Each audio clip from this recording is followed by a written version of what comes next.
Well, quite contrary to popular belief, your comfort zone is not necessarily your enemy. I know there's this whole narrative in society where they say that your comfort zone holds you back. It's not necessarily true, not in its entirety. Because comfort zone does allow you to stay comfortable while doing things that you love to do the most. However, it could be holding you back from actually expanding on your potential, because once you get comfortable, once you get saturated in one place, you fear change. Actually, you don't care about change. You stop caring about a lot of things and a lot of areas of your life just because of the fact that you're comfortable right here, right now, which is not the worst thing because it kind of makes you feel safe. It brings about feelings of safety, security, encouragement for a while. It keeps you motivated to continue doing the things that you're already doing, even though it's not necessarily the thing that you imagine yourself to be doing. But you know what? You're happy and you're comfortable and you're safe and you're secure. So that kind of brings about those feelings. However, we're kind of focusing on the topic where we could actually expand on our comfort zone in a way that we push our boundaries, not to an extent that you actually jump your boundaries. You don't jump your guns and just go somewhere else entirely.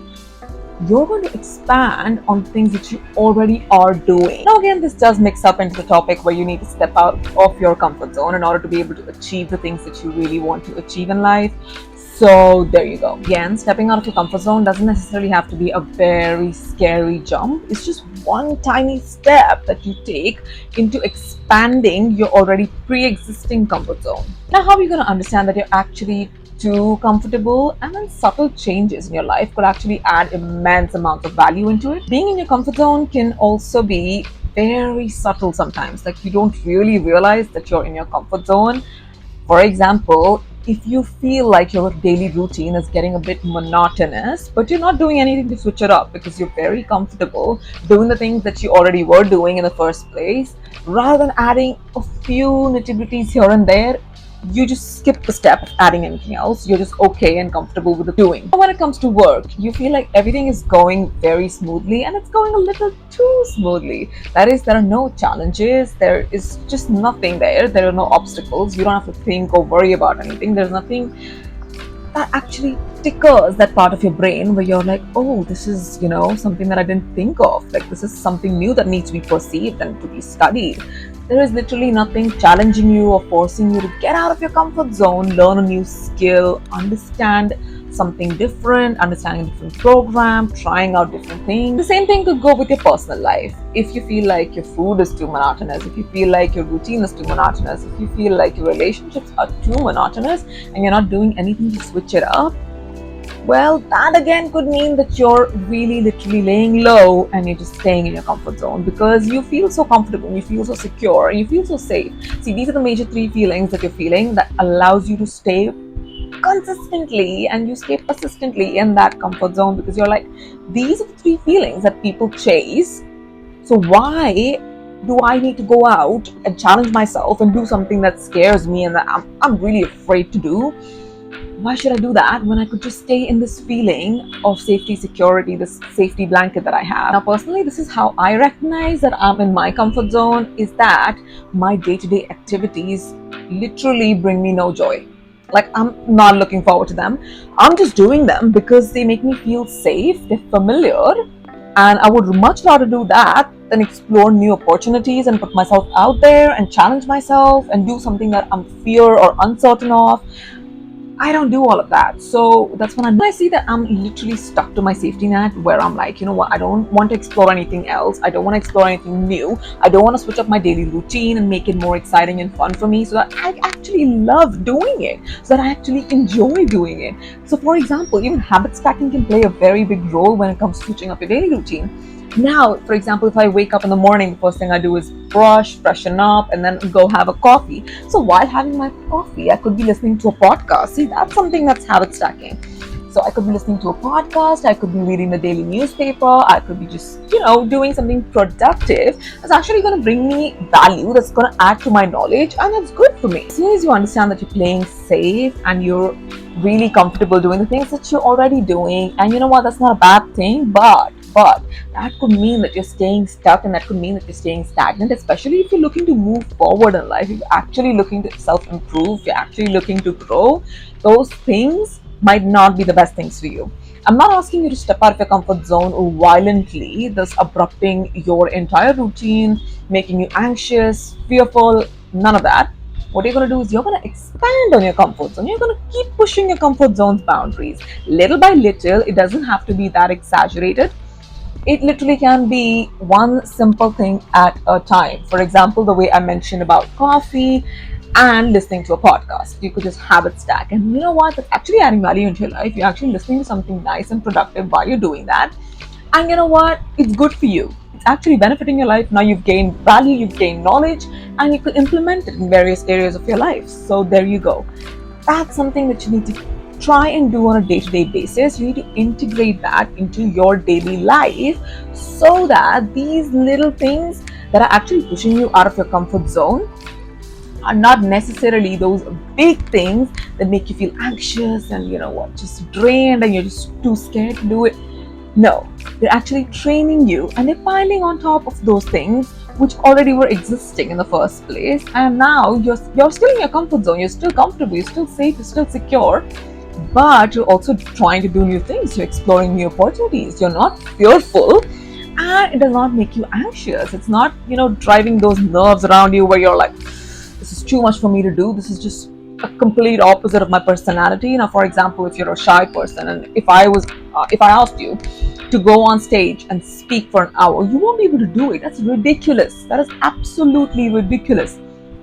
Unless and until your life depends on it, I don't think you're going to do it. You're the kind of person, and if you're shy, you're basically just in the background, you're just doing your own thing, you're minding your own business, and you really don't want to be in front of a bunch of people. Now, if an opportunity does come that you're required to speak in front of people, you're going to start small. You're not going to do that one big thing that's going to put you on edge and that's absolutely going to be ridiculous. You're going to start small. You're going to start probably speaking to someone you're comfortable with, speaking in front of that person. That could be your parents, that could be one of your relatives, that could be your siblings. It literally could be anyone. As long as you're comfortable in front of that person, you have that kind of confidence in front of them. You're like, all right, fine. And then you're going to probably start with one or two other people. Again, you're a little bit more comfortable with those people. You're slowly going to add that up to 10 to 15 people. And that's how you're expanding on your comfort zone, your pre-existing comfort zone. And now you're comfortable speaking to an audience of 30 people. So, 30 is kind of very close to 50. So if there's an audience of 50 people or 100 people, you're still going to be okay communicating in front of them. That is a bunch of small but consistent actions that you're going to have to take, and you're going to integrate them into your daily life if you really are serious on expanding your comfort zone. So the first and the foremost thing is you're going to explore. You're going to explore as much as possible when it comes to different hobbies, when it comes to different foods. Some people are very comfortable with the thing that they eat and they don't really want to try different foods, which is great because you figured out what suits you and it works for you, so it's fine. However, if you're looking to experiment and if you're looking to try different cuisines, you can go and explore different foods. You don't really have to go from, if you eat homemade food, you don't really have to jump your guns and go and try eat sushi or something else which is exotic, fancy, which can be, that's an acquired taste, something that's actually going to put you in a very miserable state because you've never done that before. You're going to try small. You're just going to order like a roll or a wrap, which is similar to home food, but it's from the outside. So, you know what?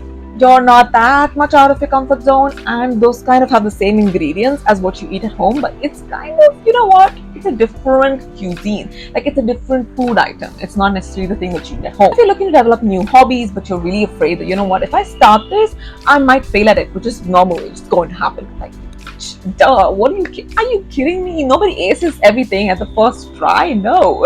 Since when did it become so, weird to try things? No, absolutely not. Go ahead and try it. It doesn't matter if you fail, you pass. It doesn't matter. The only thing is you tried it. And again, you're not going to go above and beyond and you're not going to flip the script 180 degrees when you're going out of your comfort zone. You're just going to expand on your comfort zone. You're going to build one hobby at a time. Now, for example, if you're somebody who has no hobbies at all, and you're really into painting, you're really into sketching and stuff, you're going to order raw material from online. You can order that from Amazon. You can go to your local store, buy that stuff, and you're going to find an image online that you think it's my first time, so I'm going to keep it simple. It can be a simple image with trees, birds, and a landscape. It's that simple as that. Like, it's literally not that complicated. And you're gonna sit with yourself. You're gonna allot a period of time throughout the day, and you're gonna draw. You're gonna sketch. You're gonna paint. You're gonna try it out. No matter how funny it looks, no matter how ridiculous it looks, it doesn't matter. You expanded on your comfort zone. You actually pushed your own boundaries, and now you know what? If you keep practicing it, I'm telling you, you're gonna be the next Picasso. So don't worry about it. It's gonna be fine. It's just that you need to do it. Like, you need to take the first step. Again, if you're socially awkward and you really don't know how to interact with strangers, I have a whole different video for introverts when it comes to networking.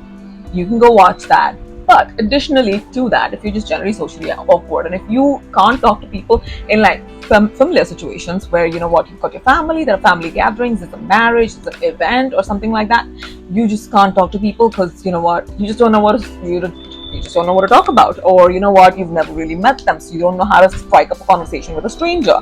So what you're going to do is you're going to put yourself in positions. No, I'm not saying that you directly need to go and interact in those events and those marriage functions. Absolutely not. You're probably, you have friends. So you're going to interact with one stranger, whether that be online or in person, and you're going to initiate the conversation. Again, you're going to have a pre-planned action in the sense you're going to have 10 questions in your head as to, you know what, okay, this is something that light-hearted questions that I could actually break the ice with and start a conversation with this, initial stranger. And then you know what? You're going to ease into it. You're going to do it one step at a time. You're going to take your time with that. Again, it does not have to be with a bunch of people, with a group of people. It doesn't have to be that exotic or that elaborate. You're just going to do it with one person. And that's going to make one hell of a difference, because that's going to boost your confidence and your morale and your self-esteem, and you're going to feel so good about yourself. You're going to feel so less socially awkward next time you're in that group or you're in that marriage event or function or whatever it is. Nothing and nobody else is going to bother you. Literally, you're going to be focused on how do I talk to people, and you're going to go and make conversations with them. It's going to be as simple as that. Now, the biggest difference between expanding on your comfort zone and actually just jumping your guns and getting out of your comfort zone entirely is you do not have to deal with fear and anxiety. Not on the levels that you would have to if you're completely stepping out of your comfort zone and going and trying something brand new that you've never done in your life. The fear, the anxiety, the paranoia surrounding that is massive. Like, you can't even imagine how massive that is. And I'm an extrovert, but I still feel like, there are things that are out of my comfort zone, and I'm still scared. I'm petrified. I'm anxious, and I don't know what to do sometimes because I'm so confused. Now imagine if an introvert had to do that. It's going to be ridiculous. That's the definition of ridiculous. However, if you do deal with fear and anxiety, all you have to do is you have to remind yourself of your past successes. Yes, there have been times when you've unintentionally moved out of your comfort zone and you've done that successfully. All you have to do is remind yourself of that and be like, you know what, hey, if I did it in that particular situation, it's fine. This situation is no different. I can do it here too. Again, if you're really, really stuck on your failures and your mistakes, and that's actually keeping you stuck and not letting you get unstuck when it comes to moving forward and exploring new things, you have to look at it this way. Like, let me give you a different perspective when it comes to failures and mistakes. It's going to happen when you try something new. It's bound to happen that you're bound to fail. You're bound to make mistakes. You know what? It's fine. It's completely normal. I don't know why there's so much of a taboo around failures and mistakes where you're just like, oh, you know what, I think I should give up immediately after that. No, that just means you need to try a little harder. You just need to try a little better. And while you're doing that, you know what that's going to do? It's going to take you one step closer to actually acing the thing, whether that be a hobby, whether that be a new job or a new skill, whether that be your personal relationships, whether that be in any area of your life. You're just going to get so much better. Again, let's talk about how setting really uncomfortable goals can help you up level on your personal growth journey. Uncomfortable goals and, you know what, pushing yourself out of your comfort zone to that extent can actually be very good for your personal growth, and it can actually give you a very different perspective on things. It's going to restrict, it's going to remove all of those negativity and the gunk that you have in your brain. It's going to get rid of those limiting beliefs and those mental blocks. Now, for example, if you like running and now you're trying to run a marathon, well, running on a treadmill is different as compared to running a marathon. Running a marathon is going to allow you, and it's going to force you to overcome any of the physical blocks that you might have, any of the mental blocks that you might have, where you're like, oh my god, it must be so draining running a 25-kilometer marathon. Like, I can't do it. Like, you know what, if something happens like this and that, all of those limiting beliefs are going to surface, and you're gonna have to sit with yourself and get rid of all of that gunk, because you know that marathon is going to put you on that game, and it's going to get rid of all of this negativity, of course, and it's also going to boost and it's going to give you so much benefit. Training requires a lot of discipline, a lot of dedication, a lot of endurance. Are you willing to do all of that? That's when you know, when you set yourself such high goals, that's when you know that, you know what, are these even achievable for me? Can I do these?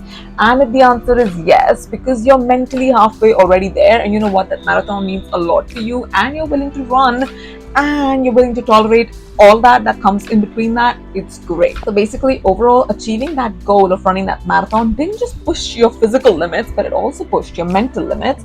And that means you're on the right track of personal growth and development, because it built a lot of perseverance, a lot of dedication, a lot of discipline, a lot of hard work, and you know what, your endurance overall. And these skills are transferable in any and every area of your life. So next time you struggle with some career related work, you're not going to give up, you're going to persist. You're like, you know what, you're going to see failure as a stepping stone. Again, very cliche, but you're going to be like, you know what, that's just one way, it doesn't work. You're going to persist despite of any failures, any demotivation, lack of inspiration. You're still going to persist, because you understand the fact that this is just temporary and the end goal is what matters, and you're going to keep lugging forward, and that's exactly what you need to do. Right, and people you surround yourself with are very important when it comes to you pushing yourself out of your comfort zone, because they are going to help you get out of that comfort zone. Your friends and family are very motivating. You're absolutely in the right place, because they can actually help you and they can encourage you, in the sense that, you know what, they can actually allow you to smoothly transition from your comfort zone to expanding your comfort zone and finally getting out of your comfort zone. But again, if you're surrounded with people who actually are demotivating, love their own comfort zone, and you know what, they can't get rid of that comfort zone, you're going to feel so stuck, because you have no motivating indicators. Understand, you're one of those people who's really motivating themselves, which is great. But just having that kind of support system around you helps a ton lot. So again, for example, if you're trying to switch jobs or you're trying to change careers, if you have people around you who are actually very supportive of that, and you know what, instead of judging you and looking down on you and being like, you know what, no, you need to stay stuck in your own ways, you go back to your old career because you know the right skill sets to actually go out there and pursue that new career. Instead of saying all of that, what they're like, you know what, these are X, Y, and Z skills you might need that may help you transition from your existing career to that new career that you're looking to transition into. So, you know what, take so and so courses online, or you know what, go see so and so person, because they've got expertise in that area and they might be able to help you out better with opportunities and jobs and stuff like that. So if you've got people around you like that, you know what, that's golden. Absolutely golden. There are some common misconceptions when it comes to actually moving out of your comfort zone. People feel like as soon as you step out of your comfort zone, you're going to find success. No, it's actually a very trial and error method. It's very simple, it's very basic. It's just exactly like how if you would try a new thing, if you would try a new job, a new career, or you're trying out a new hobby, you're not going to be very good at it. You probably may not even end up liking it. So initially you thought you did like it, but as soon as you got into the nitty-gritties and the details of what it entails to actually be able to achieve success in that particular field, you may not like it. A lot of things could change. It's a lot of trial and error. So you have to go into it with a completely open mind, in the sense that, you know what, I am detached from the outcome. I don't care about the outcome. I'm just going to enjoy the process. I'm just going to enjoy the journey, and that's about it. I don't care if I actually get what I want, or I don't care if that career is actually going to bring me that joy or bring me that success. Like, that outcome is not necessarily important. It can't be that important. You can't be that attached to an outcome. And if you are, I would suggest you don't step out of your comfort zone, because you probably are not in that headspace where you're open to trying new things in the first place. So if you do step out of your comfort zone, you're going to have all of these attachments and expectations to that particular hobby, or to that particular career, or that particular skill. You feel like that's going to bring you so much immense success and so much joy and like so much abundance and money. It may not, because this is all trial and error. You have to be completely okay with that.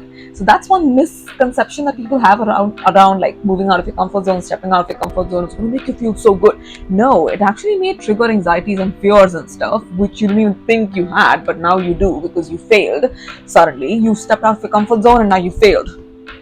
You know how tragic that is. You know how scary that is for some people. So instead of going into it with that expectation, with that burden, you need to go unburdensome. Just relax, chill. just say to yourself, you know what, I'm just going to enjoy the process because it's going to teach me a lot of other life skills that I need. It's going to allow me to build discipline. It's going to allow me to be a lot more patient. It's going to allow me to be a lot more perseverance. It's going to allow me to have a lot of perseverance. It's going to allow me to build that confidence within myself, and I'm going to be able to take good judgments when it comes to different areas of my life because now I'm that confident within myself. Again, one major misconception is as soon as you step out of your comfort zone, that thing initially is going to be uncomfortable, but you're going to get a lot more comfortable. Absolutely not. Absolutely not. It's like you're addicted to stepping out of your comfort zone once you do it because it gives you that boost of confidence and self-esteem. It just puts you on that game of stepping out of your comfort zone, and you know what, you feel so much better once you do that, that you're going to persistently and consistently try and step out of your comfort zone as and when you see fit, and which is going to happen a lot because you've done that once and now you're like, you know what, I've done it once, I'm confident enough, I can do it again, and you're going to probably keep doing it. So it's going to be a consistent journey of being uncomfortable, but you're going to get comfortable with that journey of being uncomfortable, which is again a good thing. That's the kind of comfort zone I would suggest you stay in because that's going to allow you to grow and progress in different areas of your life. It's going to allow you to harness your real true power, to explore and expand on your fullest potential and just be your true self, because you know what, you're going to thank me later for this. That's going to allow you to get so many skills, so much knowledge, just experience, and you know what, you need that through life, for life, in your relationships, in your career, it could be anywhere in your life. It's just going to help you. It's just going to benefit you. You're going to stay motivated and consistent. You're going to measure progress. You're going to celebrate small wins. You're going to measure your progress. You're going to keep a checklist of all of the things that you've done, that you've put yourself out of your comfort zone for, and you've achieved them successfully. Or you know what, even if you didn't, you're still going to maintain a checklist of that. You know what, I tried it. I probably failed. I wasn't that great, but you know what, I tried it. So next time if I was to do something like that, I may actually win. I may actually come out of it a successor. Okay, so there you go. That's how you're going to approach it. However, having said that, if you did enjoy this video, don't forget to like, comment, share, and subscribe. Till then, I'm going to see you on my next one. Take care and bye. Money on top of me, money on top of her. Money on top of me, money on top of her. Daddy fuck on me 'cause you know